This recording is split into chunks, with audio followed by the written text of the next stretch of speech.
നിരവധി ചുറ്റുപാടുകൾ ഇതിവിടം വരെ എത്തി നിൽക്കുന്നുണ്ടെങ്കിലും നമ്മുടെ പഴയ തലമുറയിലെ വിവേകാനന്ദൻ, സ്വാമി വിവേകാനന്ദൻ, അതുപോലെ തന്നെ അയ്യങ്കാളി, അങ്ങനെ മറ്റു പലരും ചെയ്തു വെച്ചതിന്റെ പൂർത്തീകരണത്തിന് ഞങ്ങളാൽ കഴിയുന്ന കുറച്ച് കാര്യങ്ങൾ ദൃശ്യാവിഷ്കാരം നടത്തി കൊണ്ടുവരുന്ന ഒരു സിനിമയാണ്.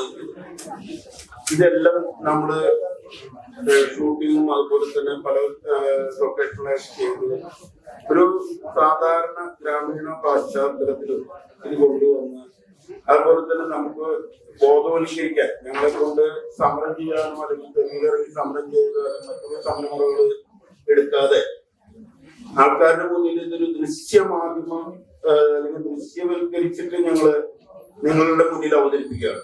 അങ്ങനെ ഒരു മാറ്റത്തിന് വേണ്ടിയിട്ടാണ് നമ്മുടെ സാറും ഞാനും എന്റെ കുറിച്ചും ഇതിനു വേണ്ടി ഇവിടെ സമൂഹത്തിന് മുന്നിൽ ഈ ചിത്രം കൊണ്ടുവരുന്നു.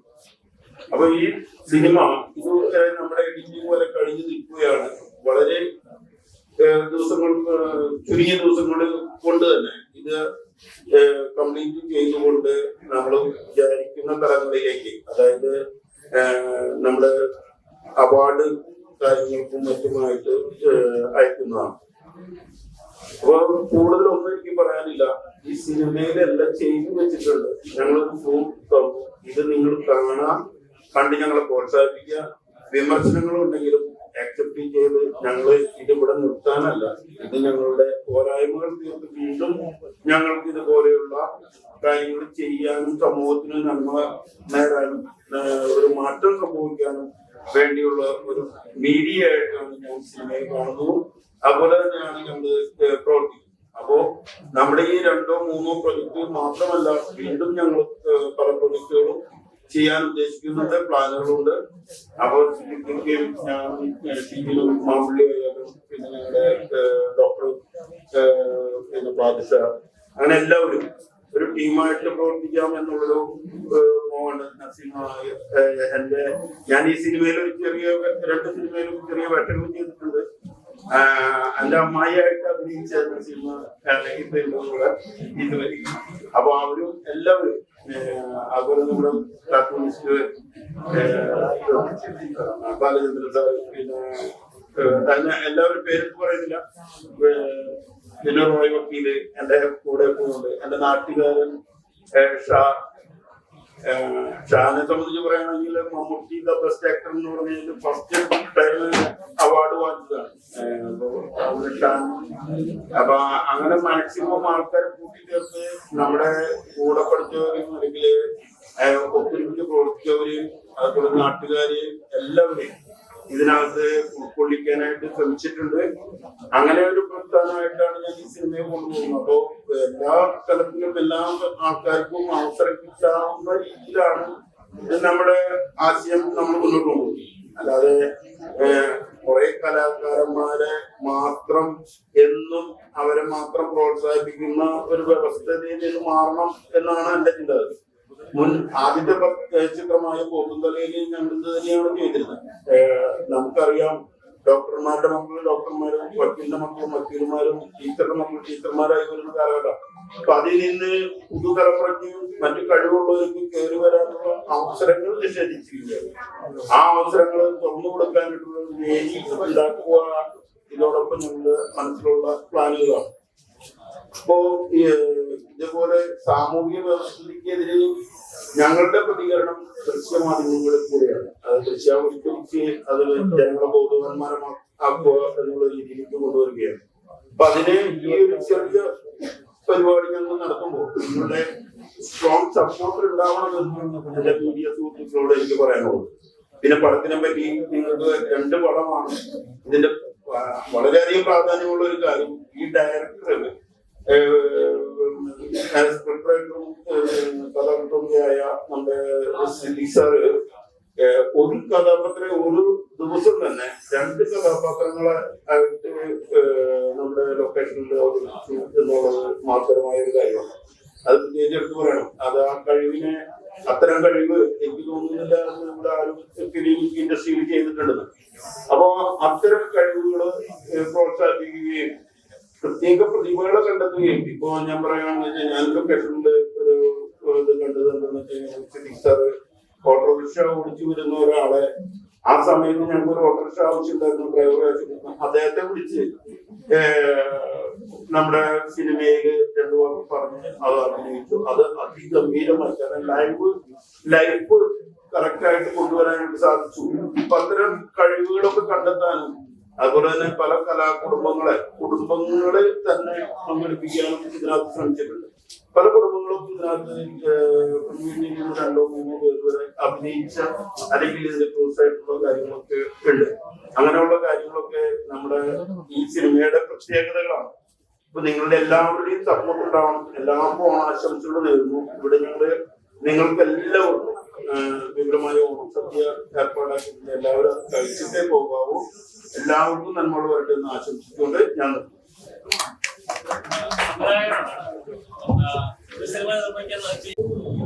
അത് സിനിമ അല്ലെങ്കിൽ കലാരംഗത്ത് ഞാൻ നിങ്ങളുടെ ഒരു ഗ്രൂപ്പിൽ നിന്നും സിനിമയിലേക്കും ഔദ്യോഗിക ജീവിതത്തിലേക്ക് വന്ന ഒരാളാണ്. ഞാൻ മലയാളത്തിലെ 2 പത്രങ്ങളുടെ ജീവനക്കാരനായിരുന്നു.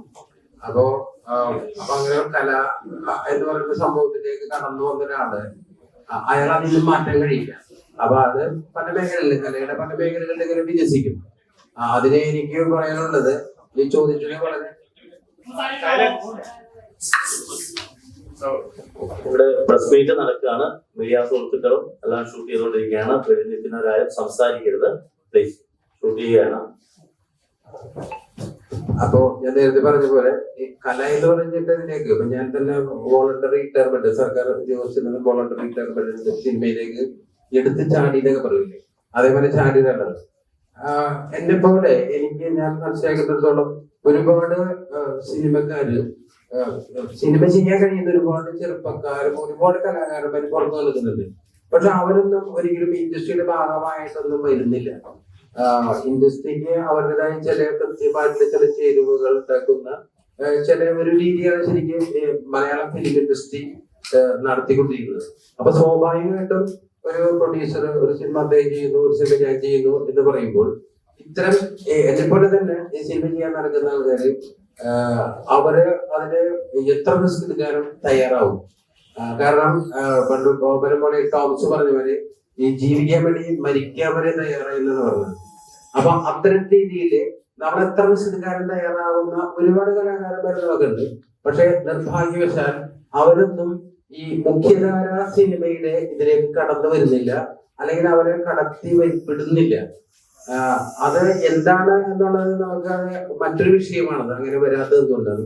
എനിക്ക് തന്നെയും രണ്ടാമത് വിഭാഗം ഉദാഹരണമായിട്ട് ഇപ്പൊ എന്റെ സിനിമ ഇന്ത്യൻ മനോരമയിൽ മത്സരവിഭാഗത്തിൽ പ്രദർശിപ്പിച്ചിട്ടുള്ള സിനിമ ചെയ്ത ഒരാളാണ് ഞാൻ. പിന്നെ എന്റെ സിനിമ ബാംഗ്ലൂർ ഇന്റർനാഷണൽ ഫെസ്റ്റിവലില് വിൻ ചെയ്ത പടമാണ്. അപ്പൊ അങ്ങനെയുള്ള സംവിധായകനായിട്ട് ഞാൻ വലിയൊരു സിനിമക്കാരുണ്ടെങ്കിലും ഒരു സംവിധായകനായിട്ട് ഞാൻ നിൽക്കുമ്പോൾ എന്നെ അന്വേഷിച്ച് ഒരു അടുത്തൊരു സിനിമ ചെയ്യാനായിട്ട് ജീവിതത്തില് ഒരു പ്രൊഡ്യൂസർമാരും വന്നിട്ടില്ല. അപ്പൊ അതുകൊണ്ടാണ് ഞാൻ ആദ്യം പറഞ്ഞത്, എന്നെ ആദ്യമായിട്ട് സിനിമ ചെയ്യാനായിട്ട് സമീപിച്ച അല്ലെങ്കിൽ ഒരു കഥ പറഞ്ഞപ്പോൾ അത് ചെയ്യാം, നമുക്ക് 2 ചെയ്യാം എന്ന് 2 സിനിമയ്ക്ക് ചെയ്യാം എന്ന് സംബന്ധിച്ച ഈ ഷാജു വലപ്പൻ സാറിനോട് ആദ്യം നന്ദി പറയാൻ കാരണം അങ്ങനെ ആരും വരാറില്ല. അപ്പൊ അങ്ങനെ എന്റെ ജീവിതത്തിൽ ആദ്യമായിട്ടാണ് ഒരാൾ കടന്നു വന്നത്. അപ്പൊ അത് ആ ഒരു റിസ്ക് നമ്മൾ ഏറ്റെടുത്തുകൊണ്ടാണ് നമ്മുടെ സിനിമ മുമ്പോട്ട് പോയി. എന്തായാലും ചോദ്യം ചോദിച്ച പോലെ ഒരു സിനിമ തന്നെ വലിയ ബുദ്ധിമുട്ടാണ്. 2 സിനിമ അത്രയൊക്കെയാണ്, അതിന്റെ ഇരട്ടി ബുദ്ധിമുട്ടായിരിക്കുമല്ലോ. പക്ഷെ അതൊക്കെ ചെയ്യാൻ പറ്റുന്ന സിനിമയെ സ്നേഹിക്കുന്ന ഒരുപാട് ആൾക്കാരുള്ള ഒരു നാട്ടിലാണ് നമ്മൾ ജീവിക്കുന്നതെന്ന് പറയാൻ വേണ്ടിയാണ് ഞാൻ അത് പറഞ്ഞത്.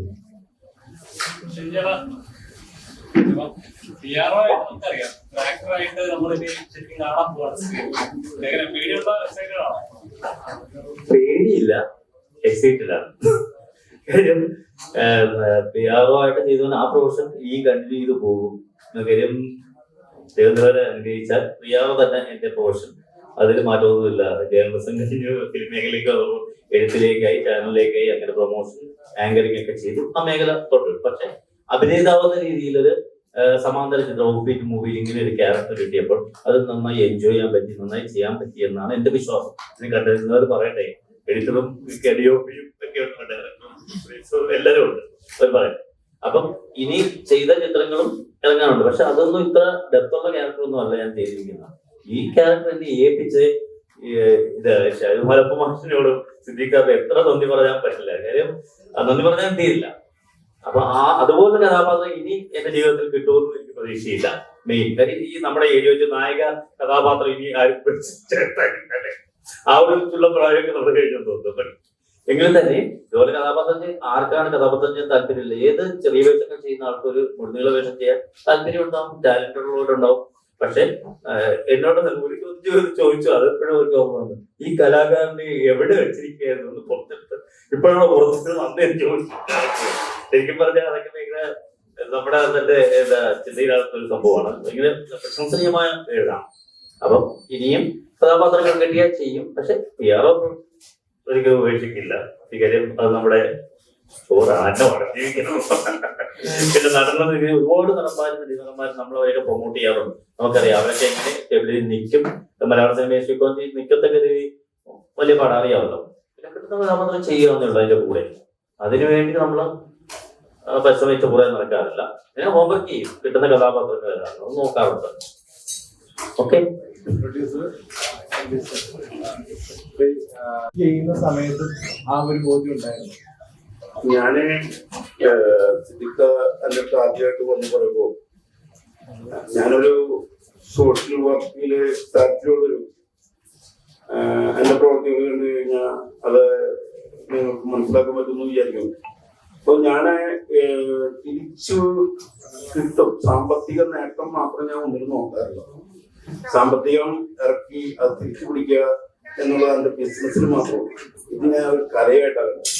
അപ്പൊ ഈ കലാപരമായിട്ട് കാര്യങ്ങൾ ചെയ്യുമ്പോൾ നമുക്ക് തിരിച്ചു കിട്ടണമെന്നില്ല. നമ്മൾ മറ്റുള്ള അല്ലെങ്കിൽ സമൂഹത്തിന് വേണ്ടി ഒരു നന്മ ചെയ്യുമ്പോൾ അല്ലെങ്കിൽ ഒരു നമുക്ക് നല്ലൊരു കാര്യമായിട്ട് തോന്നുമ്പോൾ അത് ചെയ്യുമ്പോൾ അതിന് തിരിച്ചെന്തെങ്കിലും കിട്ടുമെന്നുള്ള പ്രതീക്ഷയിൽ ഞാൻ ഒന്നും ചെയ്തിട്ടില്ല. എന്റെ പ്രവർത്തനങ്ങൾ കണ്ടാൽ നിങ്ങൾക്കത് മനസ്സിലാവും. അപ്പോ അത്തരത്തില് ഇദ്ദേഹം പറഞ്ഞു കഴിഞ്ഞപ്പോ എല്ലാവരും സിനിമയിൽ പണം മുടക്കി പണം കൊയ്യുക എന്നുള്ള ഒരു ചിന്താഗതിയിലാണ് സിനിമ പിടിക്കുന്നത്. എനിക്ക് അങ്ങനെ വലിയ മോഹങ്ങളൊന്നുമില്ല. എന്നെ സംബന്ധിച്ചിടത്തോളം എന്റെ ആശയങ്ങള് ഇദ്ദേഹം കഥ പറഞ്ഞു കഴിഞ്ഞപ്പോ എനിക്ക് മനസ്സിലായി. അപ്പൊ എന്നോടൊത്ത് പോകുന്ന എന്റെ സമൂഹത്തിന് അല്ലെങ്കിൽ എന്റെ നാട്ടുകാർക്ക് എന്റെ കൂടെ നിൽക്കുന്നവർക്കൊക്കെ ഒരു നന്മയുണ്ടാവുന്ന ഒരു കാര്യമായിട്ടാണ് എനിക്ക് തോന്നുന്നത്. അപ്പൊ അതുകൊണ്ട് ഞാനിത് ഏറ്റെടുത്തു. ഇതിൽ സാമ്പത്തിക ലാഭം പ്രതീക്ഷിച്ചിട്ടില്ല, അന്നും ഇന്നും എന്നും. അങ്ങനെയാണ് ഞാൻ ഈ പടത്തിനെ കൊണ്ടുവരുന്നത്. ഞങ്ങൾ ഇനിയൊരു പ്രൊജക്ട് ചെയ്യാൻ ഉദ്ദേശിക്കുന്നുണ്ട്. അത് സാമ്പത്തിക ലാഭം ഉദ്ദേശിച്ചത് തന്നെയാണ്. അത് ഞങ്ങൾ ഒരു ടീം വർക്ക് ഇപ്പൊ നടന്നുകൊണ്ടിരിക്കുന്നുണ്ട്. ഇതിന്റെ കൂടെ സിദ്ദിഖയായിട്ട് നമ്മൾ പല ഫോർമുലകളും പല ഐഡിയാസും സംസാരിച്ചുകൊണ്ടിരിക്കുകയാണ്. ഇത് കഴിഞ്ഞാലും ഞങ്ങളിപ്പോ ഫിലിം പ്രൊഡ്യൂസേഴ്സ് അസോസിയേഷൻ അറിയാലോ, എല്ലാം ഭയങ്കര വിപ്ലവരായിട്ട് സംസ്ഥാനത്ത് നടന്നുകൊണ്ടിരിക്കും. ആ സമയത്ത് നമ്മള് ഇതിൽ സ്ഥിരാംഗത്വമായി, അതുപോലെ ചാമ്പറിൽ സ്ഥിരാംഗത്വം, അങ്ങനെയൊക്കെ എല്ലാ ഇതിലും നമ്മൾ എത്തിക്കഴിഞ്ഞിട്ടുണ്ട്. പിന്നെ എന്നെ സംബന്ധിച്ച് ഞാൻ എന്റെ പഠനകാലത്തൊന്നും എനിക്കിങ്ങനെ നടക്കാനുള്ള അവസരങ്ങളൊന്നും ഉണ്ടായിരുന്നില്ല. ആഗ്രഹങ്ങളൊക്കെ ഉണ്ട്, പക്ഷെ നടക്കാവുന്ന ഒരു സാഹചര്യമായിരുന്നില്ല. അപ്പൊ ഇപ്പൊ ഒരു അവസരം കിട്ടിയപ്പോ ഞാൻ അഭിനയിക്കാനും കൂടെ ഒന്ന് ട്രൈ ചെയ്ത് നോക്കി. അപ്പൊ സിദ്ദിഖ പറഞ്ഞു 25% ഓക്കെ, നെക്സ്റ്റ് 30% ഓക്കെ. അങ്ങനെ പറഞ്ഞ മോട്ടിവേഷൻ തന്ന് എന്നെ എന്റെ മുഖം വെള്ളിത്തിരയില് ഒരുമാതിരി കാഴ്ച കൂട്ടിയിട്ടുണ്ട്. ഇനി പടം ഇറങ്ങുമ്പോൾ നിങ്ങളത് നോക്കുക, വിലയിരുത്തുക. നല്ലതായാലും പൊട്ടയായാലും ഉൾക്കൊള്ളാൻ തയ്യാറാണ്. ഈ ഇതിലുണ്ടാവുന്ന മാറ്റങ്ങൾ ഞങ്ങളുടെ അടുത്ത പ്രൊജക്റ്റില് ഞങ്ങളത് തിരുത്താനും തയ്യാറാണ്, ചെയ്യും എന്നുള്ള വിശ്വാസത്തോടെ കാലഘട്ടത്തിൽ ഒരു സംഭവമാണ് ഇസ്ലാം ഒരു അത് ഇങ്ങനെയാണ് ഈ ടീമിലേക്ക് കാസ്റ്റ് വരാനായിട്ട് പ്രത്യേക ഈ സമയം, അതായത് ഒരു മനുഷ്യനെന്ന നിലയില് നമ്മുടെ ഒരു കേരളത്തില് നമ്മുടെ സാമൂഹ്യ പാശ്ചാത്യത്തിലേക്ക് ഇറങ്ങി നടക്കുമ്പോൾ നമ്മൾ കാണുന്നത് നൂറ്റാണ്ടുകൾക്ക് മുമ്പ് നമ്മുടെ നാട്ടില് സാമൂഹ്യ പരിഷ്കർത്താക്കളായി വന്നിരുന്ന ശ്രീനാരായണ ഗുരുവായൂരും സഹോദരൻ അയ്യപ്പനാണെങ്കിലും അയ്യങ്കാളിയൊക്കെ ആണെങ്കിലും അവര് ഒരു സാമൂഹ്യ പശ്ചാത്തലത്തില് അത് ഉഴുതുമറിഞ്ഞൊരു മണ്ണുണ്ട്. നടക്കാതെ പോയൊരു വിപ്ലവം ഉണ്ട്. ഈ ജാതീയതയുടെ ഒക്കെ പേരിലോട്ട് വിപ്ലവം, ഒരു സാംസ്കാരികമായ വിപ്ലവം നടന്നില്ലല്ലോ. അതുകൊണ്ട് ഈ ജാതി ഇവിടെ പ്രവർത്തിക്കുന്നത് അത് ശക്തമായിട്ട് ഇപ്പോഴും പ്രവർത്തിച്ചുകൊണ്ടിരിക്കുന്നു. അത് ആളുകളുടെ മനസ്സിലാണ് ജാതി ഉള്ളത്. ആരും ഇവിടെ ജാതി ചോദിക്കാറില്ല. പക്ഷെ ആളുകളുടെ എല്ലാവരും മനസ്സിൽ ശക്തമായിട്ട് നിലനിൽക്കുന്ന ഒരു അന്യായമാണ് ഈ ജാതി വ്യവസ്ഥ എന്ന് ഞാൻ വിശ്വസിക്കുന്നത്. അതുകൊണ്ട് തന്നെ ഗാന്ധിജി പറഞ്ഞു untouchability is a crime against God and man. അതായത് അസ്പൃശ്യത, അത് എത്രയോ വർഷങ്ങൾക്ക് മുമ്പ് പറഞ്ഞു. ഈ ശ്രീനാരായണഗുരു നമ്മുടെ തൊട്ടടുത്ത താമസിക്കുന്ന ചെറായിലുണ്ടായിരുന്ന സഹോദരൻ അയ്യപ്പനാണെങ്കിലും അയ്യങ്കാളി മറ്റേ ബാബാ സാഹിബ് അംബേദ്കർ. ഞാൻ ഈ സിനിമയ്ക്ക് പ്രമേയമായി കഥാപാത്രത്തെ ഞാൻ രൂപപ്പെടുത്തിയത് അംബേദ്കർ എന്നുള്ള ആ ഒരു കൺസെപ്റ്റിൽ നിന്നാണ്. അപ്പൊ അദ്ദേഹമൊക്കെ ആ സൊസൈറ്റിയിൽ ഇത്രയും വലിയ വിദ്യാഭ്യാസം നേടിയിട്ടും അനുഭവിച്ച ഒരു വല്ലാത്ത പ്രതിസന്ധിയുണ്ട്. ഇത് സത്യത്തില് രോഹിത് വെമുല, നിങ്ങൾക്കറിയാം രോഹിത് വെമുല എന്ന് പറയുന്ന ഒരു ചെറുപ്പക്കാരൻ ആത്മഹത്യ തോന്നുന്നു. കാരണം അത് ഈ ജാതി വ്യവസ്ഥ അതിനെക്കുറിച്ച് തിരിച്ചറിയുന്ന മനുഷ്യന്മാർക്ക് മാത്രമേ പ്രശ്നം വരുള്ളൂ. അല്ലാതെ ഇപ്പൊ സാധാരണഗതിയിൽ ഒരു സാധാരണക്കാരനായിട്ട് ഉള്ളത് അല്ലെങ്കിൽ പിന്നോക്ക വിഭാഗം എന്ന് പറയപ്പെടുന്ന അങ്ങനെ ഒരു വിഭാഗമില്ല ലോകത്തെവിടെ. അപ്പൊ അങ്ങനെയുള്ള ആൾക്കാർക്ക് ആ ചിന്ത പോകില്ല. പക്ഷെ വിദ്യാഭ്യാസവും അവരുടെ കുറച്ച് ചിന്താശേഷിയുള്ള ആൾക്കാരെ അനുഭവിക്കുന്ന വലിയൊരു വിഷയമുള്ളത്. അപ്പൊ അത് ശരിക്കും ഇപ്പോഴും അഡ്രസ് ചെയ്യാതെ പോവുകയും അത് ഇപ്പോഴും അത് സമൂഹത്തിൽ നിലനിൽക്കുകയും ചെയ്യുന്നു എന്ന് പറയുമ്പോൾ നമ്മൾ ആ 100 വർഷം മുമ്പ് നാരായണ ഗുരുവും അല്ലെങ്കിൽ അയ്യങ്കാളിയും സഹോദര അയ്യപ്പനും അല്ലെങ്കിൽ പൊയ്കയിൽ അപ്പച്ചനും അങ്ങനെ ഒരുപാട് സാംസ്കാരിക സാമൂഹ്യ പ്രവർത്തകർ ചെയ്തു വെച്ച പ്രവർത്തികളിൽ നിന്നും എത്രത്തോളം നമ്മൾ മുമ്പോട്ട് പോയിട്ടുണ്ട്.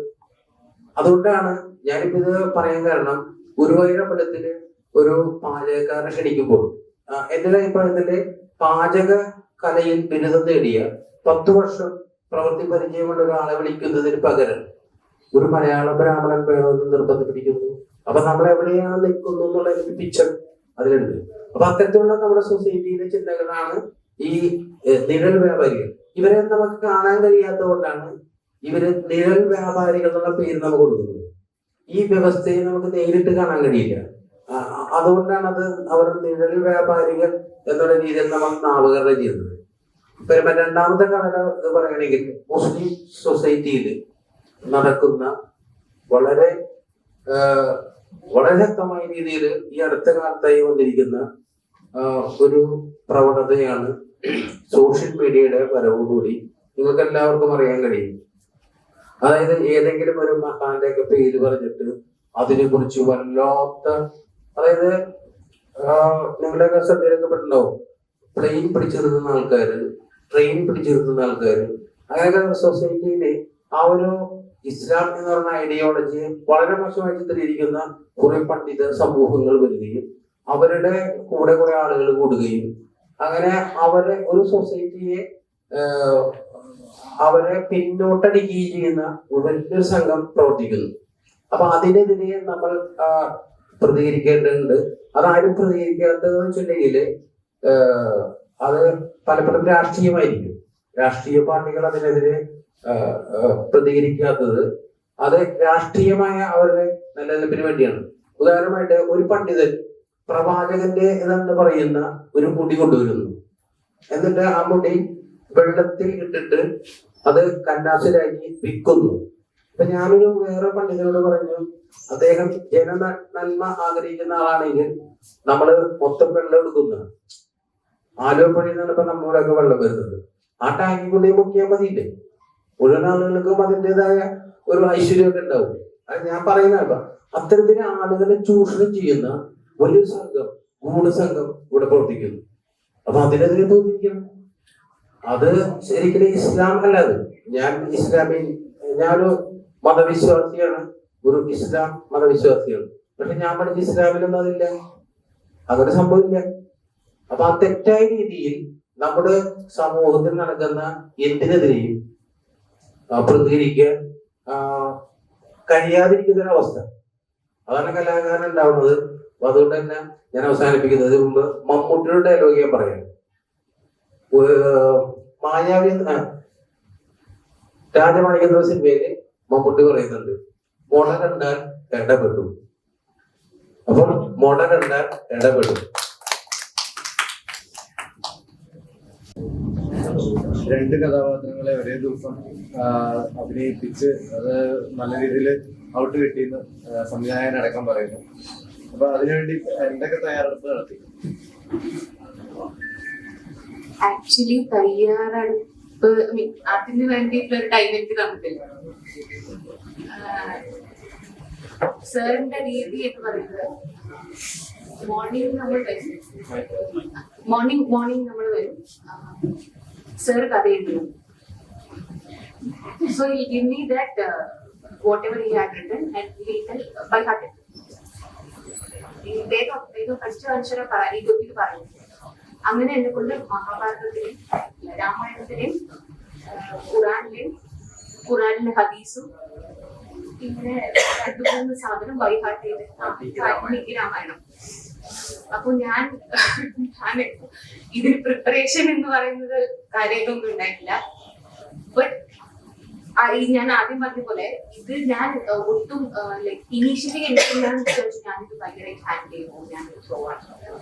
പക്ഷെ ലൈക് എനിക്ക് തോന്നുന്നു ക്ലൈമാക്സിന് ഒരു 3 ദിവസം മുന്നെയാണ് പടത്തിന്റെ കഥ എന്താണെന്ന് എനിക്ക് ശരിക്കും മനസ്സിലായത്. Like how socially relevant the topic was. ആ ഒരു കാര്യം ഞാൻ മനസ്സിലാക്കുന്നത് ആക്ച്വലി പടം ഏകദേശം കഴിയാറായപ്പോഴാണ്.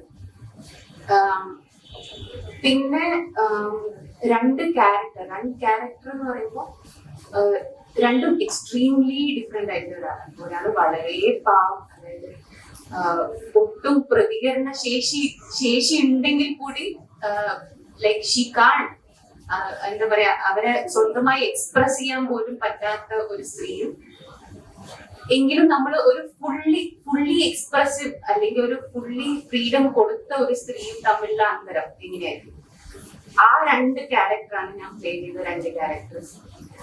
സോ എനിക്ക് തോന്നുന്നു ഒരു ക്യാരക്ടർ ഞാൻ തീർച്ചയായും ഞാൻ എന്താ റിലേറ്റ് ചെയ്തു. ഞാൻ ഒരു കംപ്ലീറ്റ്ലി ഫ്രീഡം ഉള്ള ഒരാളാണ്. കംപ്ലീറ്റ്ലി ഞാൻ പറയുന്നില്ല, ബിക്കോസ് ഇപ്പൊ നമ്മള് സാർ പറഞ്ഞ പോലെ നമുക്ക് എപ്പോഴും ഒരു കടിഞ്ഞാണ് നമ്മള് ചുറ്റിലും ഉണ്ട്, അത് സ്ത്രീ എന്നുള്ള പേരിലും ഉണ്ട് നമുക്ക്. സോ അത് നമുക്ക് വിടാം. കംപ്ലീറ്റ്ലി എന്നുള്ളതിനേക്കാളും ഞാൻ ഡെഫിനിഷൻ കൊടുക്കുന്ന ഒരു ഫ്രീഡം എനിക്കുണ്ട്. അപ്പോ ഞാൻ അതിന് ഇപ്പൊ സാർ പറഞ്ഞ പോലെ ഒരു ഹ്യൂമൻ, അതായത് ഒരു മനുഷ്യൻ എന്നുള്ള രീതിയിൽ മാത്രമേ ഞാൻ ആ കഥയെ അപ്രോച്ച് ചെയ്തിട്ടുള്ളൂ. ഹൗ എന്നെ ഇപ്പോ ആ സിറ്റുവേഷനിൽ അങ്ങനെ ഒരു സിറ്റുവേഷനിൽ ഇട്ട് കഴിഞ്ഞാൽ ഞാൻ എങ്ങനെയായിരിക്കും, അല്ലെങ്കിൽ എനിക്ക് ആ സ്ത്രീയുമായിട്ട് എത്രത്തോളം റിലേറ്റ് ചെയ്യാൻ പറ്റും, അതായിരുന്നു എന്റെ ഹോംവർക്ക്. അതിനേക്കാളും കൂടുതലൊന്നും ഞാൻ കൂടുതലായിട്ട് ആ ക്യാരക്ടറിനെ കുറിച്ച് ചിന്തിച്ചിട്ടില്ല. എനിക്ക് കുറച്ച് ഒരു 60% നീതി പുലർത്താൻ പറ്റിയിരുന്നാണ് ഞാൻ കരുതുന്നത്. ഫസ്റ്റ് ഇപ്പൊ 2 സിനിമ ചെയ്തു. ഇതിന് ശേഷം ഡോക്ടർ എന്ന നിലയിൽ കൂടുതൽ മുന്നോട്ട് പോകാനാണ് ആഗ്രഹം. ആക്ടർ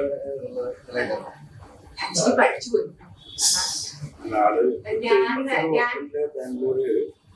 ഞാനൊരു സ്പെഷ്യലിസ്റ്റ് ഡോക്ടറാണ്, ഞാൻ അനസ്തീഷ്യ ഡോക്ടറാണ്. ടൈമില്ല, അതിനിടയില് ഈ കലയോടുള്ള താല്പര്യം കൊണ്ടാണ് കൂടുതലും ഇവിടെ എത്തുന്നത്. So mainly it is about art. നല്ല വർക്കുകളുള്ള രീതിയിൽ വർക്ക് ചെയ്യാനാണ് താല്പര്യം. നല്ല വർക്കുകൾ വരട്ടെ എന്ന് ഞാൻ ആഗ്രഹിക്കുന്നു. ഇതുപോലെ എക്സ്പ്ലോർ ചെയ്യാൻ പറ്റുന്ന വർക്കുകൾ വരട്ടെ.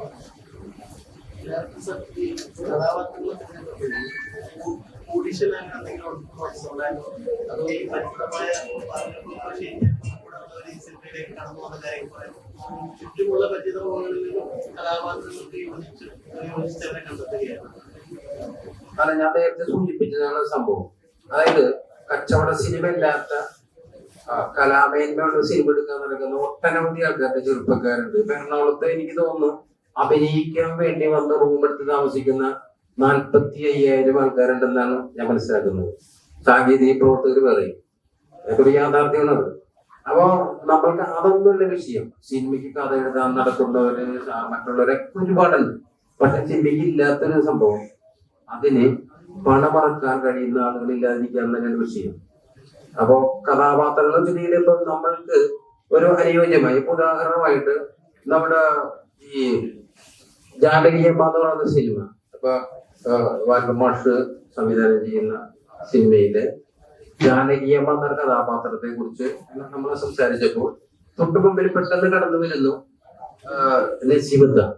അപ്പൊ തന്നെ ഞാൻ അതിന്റെ വിളിച്ചു പറഞ്ഞു, നസീബത്ത എന്ന കഥാപാത്രം എന്ന് പറയുമ്പോൾ അവരുടെ ആകൃതി കൊണ്ട് 50% കിട്ടും, പിന്നെ ബാക്കി ചെയ്യുന്നത് ചെയ്യിച്ചെടുക്കുന്നതാണ്. അപ്പൊ അങ്ങനെ ചെയ്യിക്കാനൊക്കെ നമുക്ക് കോൺഫിഡൻസ് ഉള്ളതുകൊണ്ട് അങ്ങനെയുള്ള പ്രശ്നങ്ങൾ ഉണ്ടാകാറില്ല. പിന്നെ വലിയ നടന്മാരിലേക്കൊന്നും നമ്മൾ ഇതുവരെ പോകാൻ കഴിയത്തില്ല. അതാകുമ്പോ കുറച്ചുകൂടി എളുപ്പമായിരിക്കും. ഇത് കുറച്ച് ടേക്കുകളൊക്കെ കൂടും. ആ സമയത്ത് നമ്മൾ അവർ പറയുന്ന ഡയലോഗ് ഈ ക്യാമറയിൽ കുരുത്തോലെ എന്താണ് ചിട്ടണം എന്നൊക്കെ പറയും. അപ്പൊ അവർ പെട്ടെന്ന് ശരിയായി വരും. ഇതൊക്കെയാണ് സംഭവിക്കാറ്. എന്തായാലും നല്ല സിനിമകളൊന്നും മലയാളികൾ ഒരിക്കലും കൈവിട്ടിട്ടില്ല. നല്ല സിനിമ, നല്ല എഫേർട്ട് സിനിമ ഞങ്ങൾ മനസ്സിലാക്കുന്നു. നല്ലൊരു വിജയം മാത്രം ഞങ്ങൾ ആശംസിക്കുന്നു. Thank you.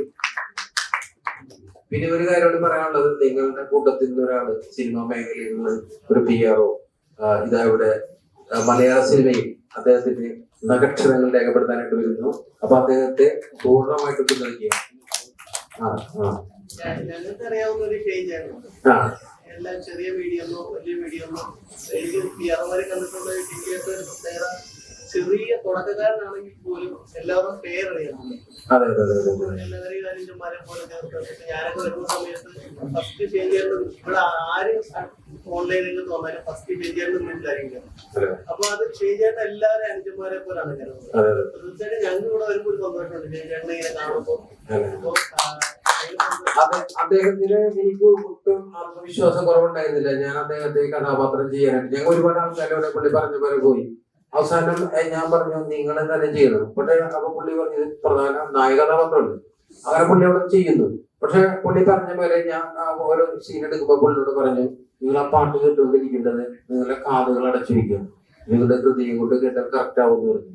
അദ്ദേഹം ആ പാട്ട് കഴിഞ്ഞപ്പോൾ നമ്മൾ ഒരു സിംഗിൾ ടേക്കിലാണ് ആ സാധനം പോകുന്നത്. അദ്ദേഹത്തെ കണ്ണീര് ഇങ്ങനെ കണ്ണീര് വരുന്നുണ്ടായിരുന്നു. അപ്പൊ തന്നെ എനിക്ക് മനസ്സിലായി ഇയാളാള് പുലിയാണ്, ഇയാളുടെ നക്ഷത്രങ്ങൾ മലയാള സിനിമയിൽ വരുന്നു. അതെന്തായാലും പുള്ളി നിങ്ങൾക്ക് ഒരു മുതൽക്കൂട്ടായിരിക്കും, ആ കാര്യത്തിൽ സംശയമില്ല. അപ്പൊ പുള്ളിയെ നിങ്ങൾ കഴിയുന്നത്ര പ്രൊമോട്ട് ചെയ്യുക. കാരണം ഒരിക്കലും നിങ്ങൾക്ക് അതിൽ ചിന്തിക്കേണ്ടി വരില്ല. കാരണം അദ്ദേഹം നല്ല പ്രകടനമാണ് ഇത് കാഴ്ചവെച്ചിരിക്കുന്നത്. സിനിമ കഴിഞ്ഞ് കഴിയുമ്പോൾ സച്ചിൻ ഫാൻസ് അസോസിയേഷൻ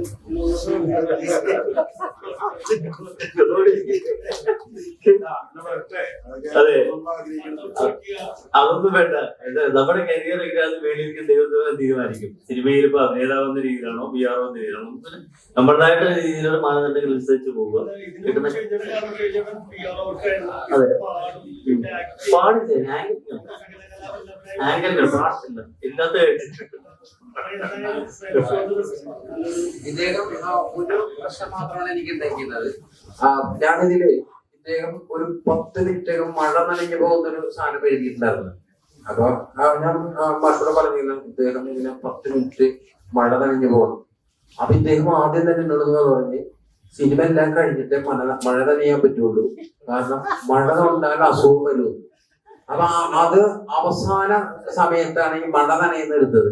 അത് 4ന്റെ മോട്ടോർ വെച്ചിട്ട് 2 വെച്ചിട്ട് മുകളിലേക്ക് വിടയിരുന്നു മഴ. അത് മുഴുവനും കൊണ്ട് നിന്ന് പുള്ളി 1 മണിക്കൂറോളം. അതെ അദ്ദേഹം ഞാൻ ഒരു കാര്യം മനസ്സിലാക്കി, ഇദ്ദേഹത്തിന് അങ്ങനെ മഴ കൊണ്ടാലും പിറ്റേ ദിവസം പനി പിടിക്കില്ല എന്നുള്ളത് ബോധ്യമാകുകയാണ്. ഇനി അത്തരം സീനുകൾ ആദ്യം വെക്കുന്നതായിരിക്കും.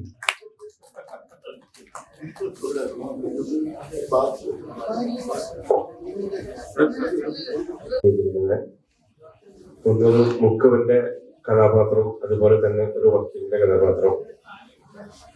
ഡയറക്ടർ സാറ് പറഞ്ഞു വെച്ചാല് രണ്ടും വളരെ ഭംഗിയായി അഭിനയിച്ചിട്ടുണ്ടെന്നാണ്. കാരണം മുക്കുവന്റെ കഥാപാത്രമായാലും വക്കീലിന്റെ കഥാപാത്രമായാലും വളരെ നന്നായി എന്ന് പറയുന്നു. എനിക്ക് നിങ്ങളടുത്ത് പറയാനുള്ളത്, ഞങ്ങളൊക്കെ പുതിയതായി അഭിനയിച്ചുകൊണ്ടിരിക്കുന്ന ആൾക്കാരാണ്. നിങ്ങളുടെ എല്ലാ സഹായങ്ങളും ഞങ്ങൾക്ക് വേണം. ഇത് നന്നായിട്ട് ചെയ്യണം ഒന്നും മാത്രം പറഞ്ഞുകൊണ്ട് എല്ലാവർക്കും തിരുവോണ ആശംസകൾ. ഈ നമ്മുടെ ജോസേട്ടൻ തൊപ്പി വെച്ചിട്ട് ഒരു കടപ്പുറത്ത് ഒരു മുക്കുവനായിട്ട് വന്നു കഴിഞ്ഞപ്പോൾ എല്ലാവരും ഫോട്ടോ എടുക്കുന്നു, നമ്മുടെ ക്രൂവിനുള്ളത്. പല ആൾക്കാരും പറഞ്ഞത്, നമ്മുടെ അസോസിയേറ്റ് ഡയറക്ടർ ഉണ്ട് ശരിക്കും പോണത്ത് പറഞ്ഞത്, അദ്ദേഹം കുറെ ഫോട്ടോ എടുത്ത് എന്നിട്ട് എന്നോട് പറഞ്ഞേ ഇത് കറക്റ്റ് ചെമ്പൻ കുഞ്ഞാണെന്ന്, ചെമ്മീനില്ല. അതൊരു വലിയൊരു അഭിനന്ദനമായിരുന്നു എനിക്കത്. അതായത് അദ്ദേഹത്തെ അപ്പൊ ഞാൻ ചെറിയ ആംഗിളിലൂടെ നോക്കിയപ്പോൾ പുള്ളി ചെമ്പൻ കുഞ്ഞാണ്. അപ്പൊ അത് വലിയൊരു അംഗീകാരമാണത്.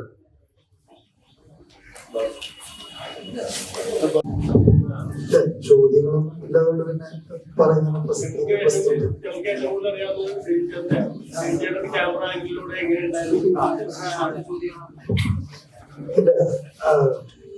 നേരത്തെ സിദ്ദീഖ് ഭായി പറഞ്ഞ പോലെ ക്യാരക്ടറിന് ആപ്റ്റായി, അതായത് എന്താണോ എഴുതി വെച്ച, അല്ലെങ്കിൽ ഞാൻ ആ സ്ക്രിപ്റ്റ് വായിക്കുമ്പോൾ ഉണ്ടാവും നമുക്ക് ഒരാളെ കടന്നു വരും, ആ കടന്നു വരുന്ന മുഖം തന്നെയായിരുന്നു ഓരോ ക്യാരക്ടറിനും ആപ്റ്റായി.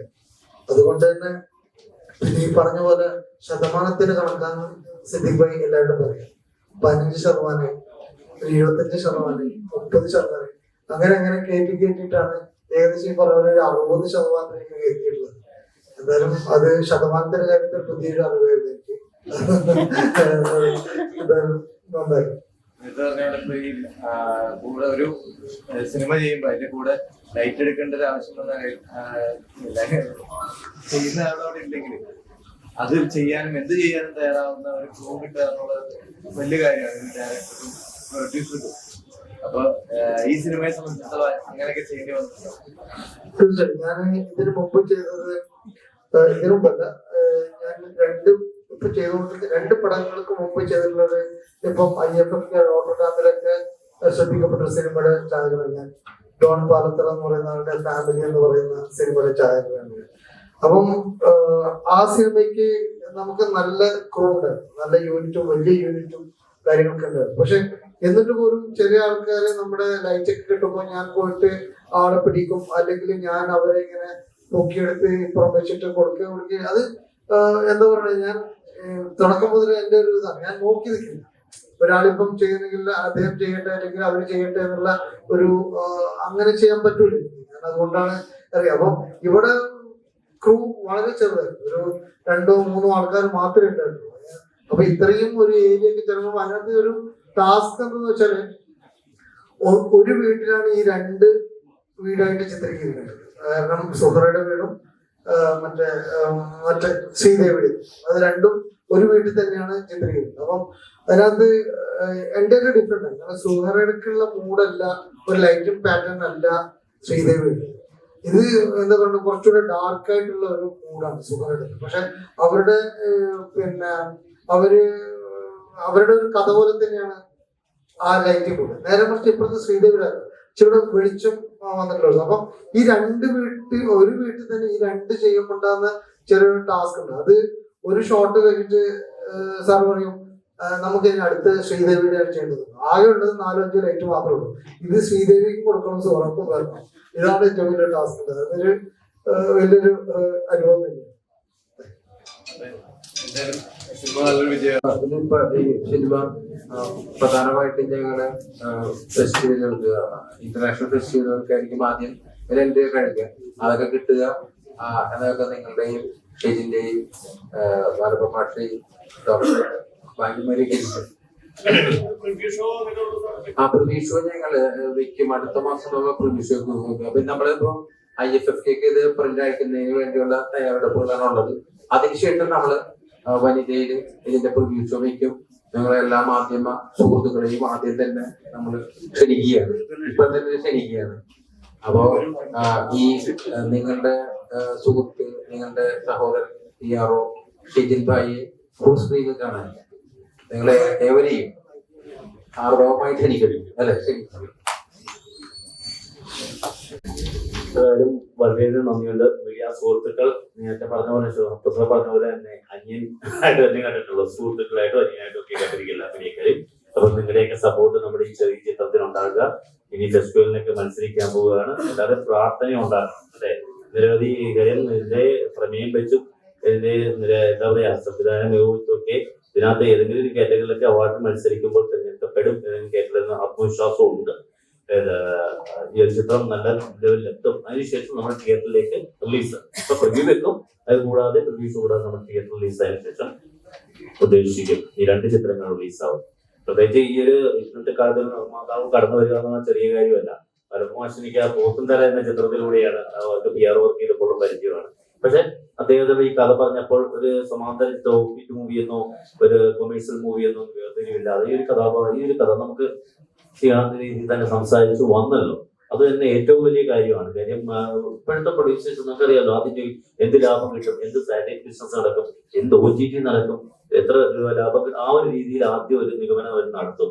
പക്ഷേ ഈ ചിത്രത്തെ കുറിച്ച് ഒരു മുൻവിധിയുമില്ലാതെ ഈ കഥ കേട്ടപ്പോൾ തന്നെ അവാർഡ് വിന്നിംഗ് ആയിട്ട് കടന്നു വരാവുന്ന നിർമ്മാതാവില്ലാതെ ഒരു കാര്യവും നടക്കില്ല മലയാള സിനിമയിൽ അല്ലേ. ആ ഒരു കയ്യടി അദ്ദേഹത്തിന് കൊടുക്കണം. കാര്യം ഇതിലേക്ക് പുള്ളി കടന്നു വന്നു. അത് മാത്രമല്ല നല്ലൊരു ഡയറക്ട് ചെയ്യായിരുന്നു. ഇത് നല്ല കഥാപാത്രങ്ങൾ 2 ചിത്രത്തിലും ഇദ്ദേഹം ചെയ്തു. അത് വളരെ നല്ല കാര്യമാണ്. പിന്നെ ഏതൊരു ആളെ അഭിനയിച്ചെടുക്കുന്ന ഈ ഒരു കരവിരുതുണ്ട് സിദ്ദീഖ് ബാബു എന്ന സംവിധായകൻ, അത് വേറെ കരവിരുതാണ്. എല്ലാ സമന്വയങ്ങളും ഒത്തുവന്നതിന് അതുപോലെ DOP ദിലീപ് ബാബു നിരവധി ചിത്രങ്ങൾ നമ്മള് കണ്ടിട്ടുണ്ട്. അദ്ദേഹത്തിന്റെ മായികേറ്റ വെള്ളിത്തിരയിൽ എത്തിക്കുന്ന അദ്ദേഹമാണ്. അതുപോലെ തന്നെ ഡോക്ടറുടെ വേഷം, ജോസ് മാമ്പളി, എല്ലാവരും വലിയൊരു സാമൂഹിക മാറ്റത്തിന്റെ ഒരു ഭാഗമായിട്ടാണ് ഈ സിനിമ മുന്നോട്ട് പോകുന്നത്. ഞങ്ങള് ഒരു വിവാദവും ഇതിനകത്ത് പ്രതീക്ഷിക്കുന്നു. പല മതപരമായിട്ടൊക്കെയുള്ള കാര്യങ്ങളാണ്. അപ്പോ പലരും പല രീതിയിലുള്ള കാഴ്ചപ്പാടുള്ള ആൾക്കാരുണ്ടാവും. അപ്പൊ ഞങ്ങളെ എതിർക്കാനും വിമർശിക്കാനും ഒരുപാട് പേരുണ്ടാവും എന്നുള്ളൊരു മുൻവിധി ഞങ്ങൾക്കുണ്ട്. നല്ലതിനെ നല്ലതായിട്ട് കാണുന്ന മാധ്യമപ്രവർത്തകര് ഞങ്ങളുടെ പടം കാണുകയും അതിനെ വിലയിരുത്തുകയും അതുപോലെ ഞങ്ങൾക്ക് എതിരെ വരാൻ ചാൻസ് ഉള്ള എന്തെങ്കിലും എതിർപ്പുകളുണ്ടെങ്കിൽ ഞങ്ങളോടൊപ്പം ഉണ്ടാവണമെന്നും നല്ലതിന് നല്ലത് മാത്രമായിട്ട് പറഞ്ഞാൽ മതി. അതല്ലാതെ ഞങ്ങൾ തെറ്റായി ചിത്രീകരിക്കേണ്ട തെറ്റെന്ന് തന്നെ പറയാം. അപ്പൊ ഞങ്ങളുടെ കഥ മുന്നോട്ട് പോകുന്നത് ഞങ്ങൾ നേരത്തെ പറഞ്ഞല്ലോ, ഞങ്ങൾക്ക് റോഡിലിറങ്ങുമോ തെരുവിലിറങ്ങുമോ സമരം ചെയ്യാൻ പറ്റില്ല. ഈ ദൃശ്യവൽക്കരിച്ച് ഞങ്ങള് സമൂഹത്തിൽ ഒരു മാറ്റം ഉണ്ടാക്കാനാണ് ശ്രമിക്കുന്നത്. അപ്പോ അതിനെതിരെ മത്സരിക്കുമ്പോൾ അല്ലെങ്കിൽ ഞങ്ങൾ പ്രവർത്തിക്കുമ്പോൾ ഞങ്ങളുടെ ഒപ്പം നിങ്ങളും ഉണ്ടാവണമെന്ന് ആശംസിക്കുകയാണ്. ഓണാശംസകൾ നേരുകയാണ്. ഒരു കാര്യം കൂടി നിങ്ങൾ ശ്രദ്ധിച്ചിട്ടുണ്ടെന്നറിയില്ല, സാധാരണഗതിയില് നമ്മുടെ സിനിമയുടെ പോസ്റ്ററിൽ ആദ്യം വരുന്ന ക്രെഡിറ്റ് ഡയറക്ടർ ആയിരിക്കില്ലേ? നിങ്ങളത് ശ്രദ്ധിച്ചോന്ന് എനിക്കറിയില്ല. അതിൽ വരുന്നത് പ്രൊഡ്യൂസറാണ് വരുന്നത്. കാരണം ഒരു സിനിമയ്ക്ക് പ്രധാനമായിട്ടും ഞാൻ രവീന്ദ്രനാഥൻ നായരെ കുറിച്ച് ഞാൻ പറഞ്ഞു. രവി മുതലാളി, കൊല്ലത്തുകാരൻ, ജനറൽ പിക്ചേഴ്സ്, അടൂർ ഗോപാലകൃഷ്ണന്റെ എരിപ്പത്തായം, മുഖാമുഖം, അനന്തരം, വിധേയം തുടങ്ങിയ മിക്കവാറും എല്ലാ പടങ്ങളും, കാഞ്ചനസീത പോലുള്ള അരവിന്ദന്റെ കാഞ്ചനസീത, തമ്പ്, കുമ്മാട്ടി, പിന്നെ അങ്ങനെ ആ സിനിമകള്, അരവിന്ദന്റെ സിനിമകൾ ഇതൊക്കെ നിർമ്മിച്ച രവി മുതലാളി, അടൂർ ഗോപാലകൃഷ്ണനെ പോലെയും അരവിന്ദനെ പോലെയും ജനങ്ങൾ അറിയപ്പെടുന്നവരായില്ല. അതിന് മാറ്റം വരുന്നതിന് വേണ്ടി ആണ് ഒരു കലാഹൃദയമുള്ള ഇദ്ദേഹത്തോട് ഞാൻ പറഞ്ഞു, നിങ്ങൾ സിനിമ സംവിധാനം ചെയ്യണം. അപ്പൊ അങ്ങനെ കടന്നു വരണം.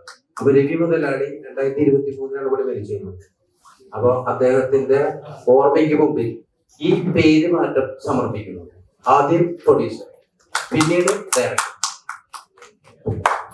എനിക്ക് പറയുന്നത് കാരണം നമ്മുടെ ഷൂട്ട് കഴിഞ്ഞിട്ട് മാനപ്പൻ സാറ് എല്ലാവരോടും ബായി പറഞ്ഞിട്ടാവും. ഒരാളെ വിളിച്ച് കെട്ടിപ്പിടിച്ചിട്ട് നാളെ കാണാന്ന് പറഞ്ഞിട്ടാ പോവാ. തിരിച്ച് രാവിലെ വരുമ്പോൾ അതുപോലെ തന്നെയാണ് എല്ലാവരുടെയും കെട്ടിപ്പിടിച്ചിട്ടാണ് ഗുഡ് മോർണിംഗും കാര്യങ്ങളൊക്കെ പറയാം.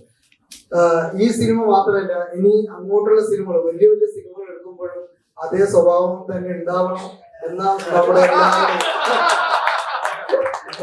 എന്നാല് നമ്മളെപ്പോലുള്ളവരൊക്കെ എന്താ പറയുക, അല്ലാണ്ട് ഡയറക്ടറോട് മാത്രം അല്ലെങ്കിൽ DOPയോട് മാത്രം ഗുഡ് മോർണിംഗ് പറയാണ്ട് എല്ലാവരും ഇപ്പോൾ ചെയ്തുകൊണ്ട് തന്നെ എല്ലാവരും കെട്ടിപ്പിടിച്ച് ചേർത്ത് പിടിച്ചുകൊണ്ട് തന്നെ പിന്നെ ഹസ്തദാനം ചെയ്യണമെന്ന് മാത്രം പറയുന്നു. Thank you.